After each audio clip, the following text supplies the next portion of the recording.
Okay start करते हैं making of constitution. ठीक है, तो 1934 में जो कॉन्स्टिट्यूंट असेंबली का आइडिया था वो एम एन रॉय ने पुट फॉरवर्ड किया फॉर द फर्स्ट टाइम। ये आपके पास कम्युनिस्ट मूवमेंट के पाइनियर थे। ठीक है, मतलब कि इन्होंने कम्युनिस्ट आइडियोलॉजी आपके पास इंडिया में for the first time introduce करवाई थी। ठीक है, और ये कम्युनिस्ट पार्टी ऑर्गेनाइज करी इसके लिए इन्होंने। ठीक है, और इंडियन स्ट्रगल को इन्होंने इंटरनेशनल मार्क्सिज्म से भी कनेक्ट करके बताया था एम एन रॉय ने। ठीक है, नेक्स्ट बात करते हैं 1935 में। 1935 में आईएनसी ने भी कह दिया, for the first time officially demand किया कि ये आपके पास एक कॉन्स्टिट्यूंट असेंबली होनी चाहिए जिससे कि हम कॉन्स्टिट्यूशन फ्रेम कर सके। 1938 में नेहरू ने डिक्लेयर कर दिया कि आपका कॉन्स्टिट्यूशन मस्ट बी फ्रेम्ड। ठीक है, विदाउट आउटसाइड इंटरफेरेंस। तो उसके लिए हमारे पास क्या होनी चाहिए, कॉन्स्टिट्यूंट असेंबली होनी चाहिए।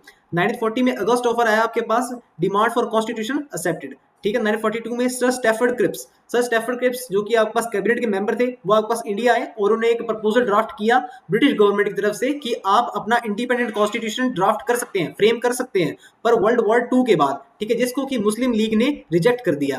फिर 1946 में ये कॉन्स्टिट्यूंट असेंबली आपके पास वापस से कॉन्स्टिट्यूट की गई और नवंबर 1946 में इस स्कीम को फॉर्मुलेट किया गया by the cabinet mission plan. ठीक है, नेक्स्ट आपके पास फिर कॉन्स्टिट्यूंट असेंबली जो बनाई गई आपके पास, उसमें आपके पास पार्शली इलेक्टेड और पार्शली नॉमिनेटेड पर्सन थे। वैसे ज्यादातर तो इसके अंदर इनडायरेक्टली इलेक्टेड पर्सन ही थे जो कि आपके पास प्रोविंशियल असेंबलीज के मेंबर थे। प्रोविंशियल असेंबली आपके पास उस टाइम कहा जाता था कि आपके पास जो ब्रिटिश गवर्नमेंट के अंदर उस टाइम आपके पास जो प्रोविंशियल लेजिस्लेटिव टेम्परेरी प्रोविंशियल लेजिस्लेटिव्स थे उनको प्रोविंशियल असेंबलीज कहा जाता था।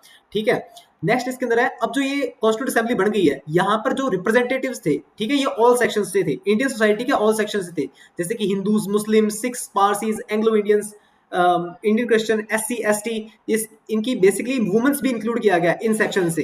ठीक है, 9 दिसंबर 1946 को फर्स्ट मीटिंग हुई असेंबली की और मुस्लिम लीग ने वापस इसे बॉयकॉट किया, पर सचिंद्र सिन्हा यहाँ पर एक टेम्परेरी प्रेसिडेंट के रूप में उभर कर आए, जो कि एक फ्रेंच प्रैक्टिस के रूप से आप मान सकते हैं। ठीक है, नेक्स्ट आगे चलते हैं। नेक्स्ट आगे बात करें तो 11 दिसंबर 1946 को राजेंद्र प्रसाद आपके पास प्रेसिडेंट इलेक्ट किए गए असेंबली के, और एच.सी. मुखर्जी और वी.टी. कृष्णमाचारी यहाँ पर वाइस प्रेसिडेंट इलेक्ट किए गए। 13 दिसंबर 1946 को जवाहरलाल नेहरू ने एक हिस्टोरिक ऑब्जेक्टिव रेजोल्यूशन पास किया जिसमें कि आपके पास जो कॉन्स्टिट्यूशन कैसा होना चाहिए, उसका फिलॉसफी कैसी होनी चाहिए, इस बारे में मतलब कि रेजोल्यूशन पास किया गया, और 22 जनवरी 1947 को ये रेजोल्यूशन अडॉप्ट भी किया गया। फिर 3 जनवरी 1947 को माउंटबेटन प्लान। ठीक है, माउंटबेटन प्लान आप फेमसली जानते हैं, आपके पास यहाँ पर आपके पास पार्टीशन हो गया था इंडिया, 2 रीजन में आपके पास क्या हो गया, सेपरेशन हो गया था यहाँ पर इंडिया का, India as a sovereign country and other one is Pakistan. ठीक है, तो यहाँ पर इंडियन इंडिपेंडेंस एक्ट ऑफ 1947 में आपके पास क्या कहा गया कि आपके पास जो ये कॉन्स्टिट्यूंट असेंबली बनाई गई है ये फुली सोवरेन बॉडी है। जो कॉन्स्टिट्यूंट असेंबली बनाई गई वो उसे फुल सोवरेन बॉडी का दर्जा दिया गया, मतलब कि एक सुप्रीम अथॉरिटी बनाया गया उसे, जिसको कि अल्टीमेट पावर है लॉ बनाने की, उसको उसके ऊपर डिसीजन करने की, उसको गवर्न करने की, जिसके ऊपर कोई भी एक्सटर्नल पावर कंट्रोल नहीं करेगी। ठीक है, assembly also become a legislative body. तो यहाँ पर असेंबली उस टाइम से मतलब कि क्या काम कर रही थी, 2 काम कर रही थी, एक तो आपका एज अ लेजिस्लेटिव बॉडी और दूसरा as a first parliament of free India. ठीक है, अब देखिए जब तो ये आपके पास लेजिस्लेटिव असेंबली का काम करती थी, जब ये लेजिस्लेटिव बॉडी का काम करती थी, तब इसके जो चेयरपर्सन होते थे वो आपका जेवी मावलंकर। ठीक है, और जब ये आपके पास कॉन्स्टिट्यूएंट बॉडी का काम करती थी, ठीक है, तब इसके जो चेयरपर्सन होते थे वो डॉक्टर राजेंद्र प्रसाद। ठीक है, तो ये 2 फंक्शन आपके पास कंटिन्यूड रहे आपके पास 1947 से लेके 26 नवंबर 1949 तक। ठीक है, उसके बाद कॉन्स्टिट्यूएंट असेंबली ने आपके पास काफी कुछ फंक्शंस भी परफॉर्म किए, जैसे कि इन्होंने इंडिया की मेंबरशिप जो कॉमनवेल्थ में थी, ब्रिटिश कॉमनवेल्थ में, ठीक है, वो इन्होंने रेटिफाइड किया, डिस्कशन किया, और ये कहा कि हम कॉमनवेल्थ, ब्रिटिश कॉमनवेल्थ जो मेंबरशिप है उसको कंटिन्यू करना चाहेंगे। तो देखिए यहाँ पर ये ब्रिटिश कॉमनवेल्थ जो मेंबरशिप है, यहाँ पर जितने भी कंट्रीज थी जो कि ब्रिटिश गवर्नमेंट के अंदर थी वो सभी कॉमनवेल्थ के अंदर आती हैं। ठीक है, कॉमनवेल्थ मेंबरशिप के अंदर आती हैं। ठीक है, यहाँ पर बात बस इतनी सी थी कि जो इंडिया यहाँ पर है सोवरन है। ठीक है, मतलब कि वो एक इंडिपेंडेंट कंट्री है। ठीक है, पर फिर भी वो इसके अंदर थी। इन मई 1949 में ये रेटिफाइड हो गया था, और नेशनल फ्लैग इन्होंने अडॉप्ट किया था 22 जुलाई 1947 को, और नेशनल एंथम इन्होंने अडॉप्ट किया था 24 जनवरी 1950 को। नेशनल सॉन्ग इन्होंने अडॉप्ट किया था 24 जनवरी 1950 को।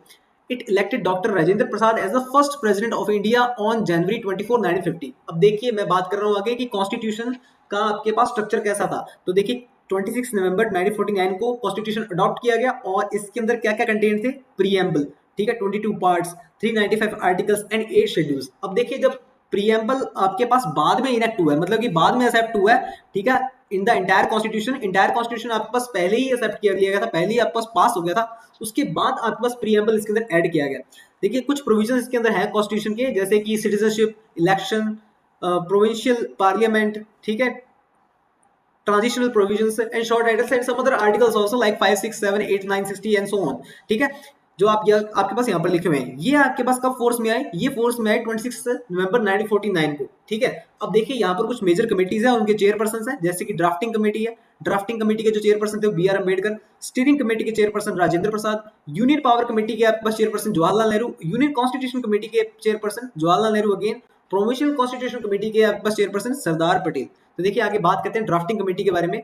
देखिए ड्राफ्टिंग कमेटी की अगर बात की जाए तो ड्राफ्टिंग कमेटी आपका सेटअप की गई थी अगस्त 29 1947 को। यहाँ पर इसके अंदर 7 मेंबर्स थे। ठीक है, जो आप ये देख चुके हैं, डॉक्टर बी आर अम्बेडकर इसके अंदर चेयरमैन थे। ठीक है, और एन गोपाला स्वामी जो दूसरे आपके पास मेंबर है, वो उसके बारे में बात कर रहे हैं। एन गोपाला स्वामी अय्यनगर, अल्लादी कृष्ण स्वामी अय्यर, डॉक्टर के एम मुंशी, सैयद मोहम्मद सादुल्ला, एन माधव राव, जिनको आपके पास रिप्लेस किया गया था बी एल मिट्टर ने, क्योंकि उनके माधव राव को रिजाइन करना पड़ा क्योंकि उनकी हेल्थ खराब हो गई थी।